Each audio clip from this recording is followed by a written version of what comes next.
plus half rho v வர்க்கம் plus rho g rho g h சமன் k.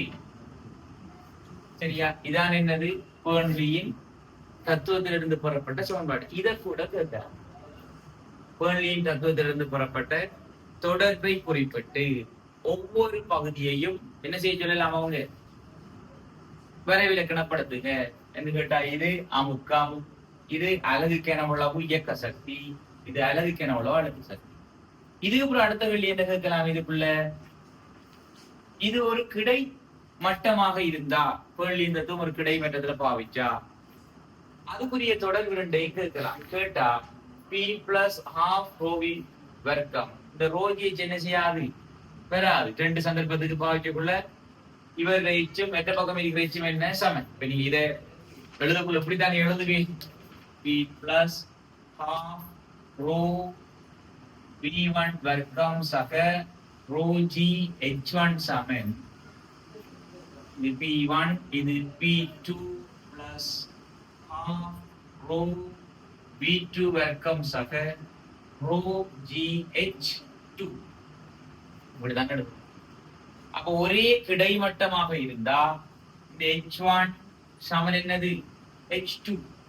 அப்ப அதால இவரும் என்ன செய்யும், போனா p plus half rho v1 வர்க்கம் சமன் p1 p2 plus half rho v2 வர்க்கம். இது எழுதலாம் நீங்க p plus half rho v வர்க்கம் சமன் k. இதோட பாசிபிளை கேட்டிருக்காங்க. அப்ப இந்த மாதிரி என்ன செய்யலாம், இதை கொண்டு வரலாம். அப்ப உங்களுக்கு அதுக்குள்ள ஃபுல் தியரி கிளியரா இருக்கும். சரிதானே? அடுத்த இதுக்கெல்லாம் பெர்ன்லியின் தத்துவம் பயன்படுத்தப்படுற இடங்கள் அல்லது உபயோகிக்கப்படுற இடங்கள் நிறைய இருக்குதுன்னு என்னென்ன சொல்லலாம். உண்டு, இரண்டு கடதாசிகளுக்கு இடையே வழி ஊறப்படும் போது கடதாசிகள் ஒன்றை நோக்கி ஒன்று வருது அல்லது இரண்டு கடதாசியும் ஒட்டுறது. அடுத்து ரெண்டாவது, புகையிரத மேடையில பிளாட்ஃபார்ம்ல நிக்கிற ஒரு ஆள் புகையிரதம் செல்லும் போது புகையிரத்தை நோக்கி விழுறது, பெர்ன்லியின் தத்துவம். அடுத்தது, ஆகாய விமானங்கள் மேல எழும்புறது, இறக்கைகள்ல விசை தொழிற்பட்டு ஆகாய விமானம் மேல எழுப்புறது.